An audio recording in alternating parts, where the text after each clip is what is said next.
আমি চাঁদকে বলি তুমি সুন্দর নাও আমার মায়ের মতন, গোলাপকে বলি তুমি মিষ্টি নাও আমার মায়ের মতন।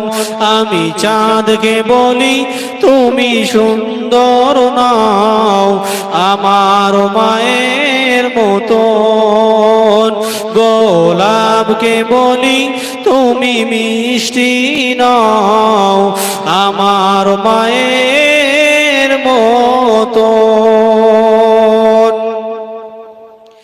মাঝে আমার সবার সেরা, মাঝে আমার সবার সেরা, অনন্তকাল বিরত।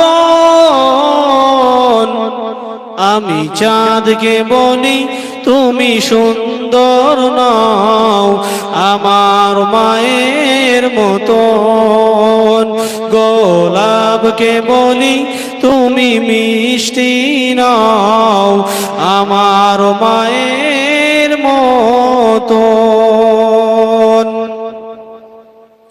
হীরা নাকি শুনি সবচেয়ে দামি গিগি, সারাক্ষণ করে ঝলমল,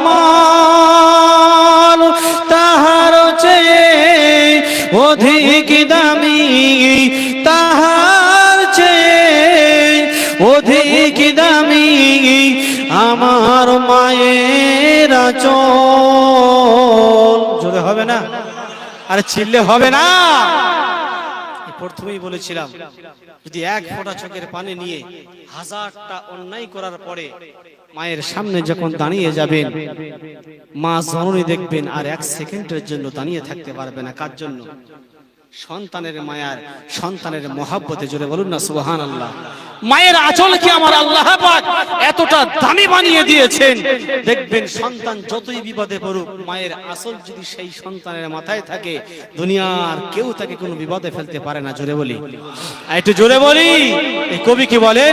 হীরা নাকি শুনি সবচেয়ে দামি, সারাক্ষণ করে ঝলমল, তাহার চেয়ে অধিক দামি, তাহার চেয়ে অধিক দামি আমার মায়ের আঁচল।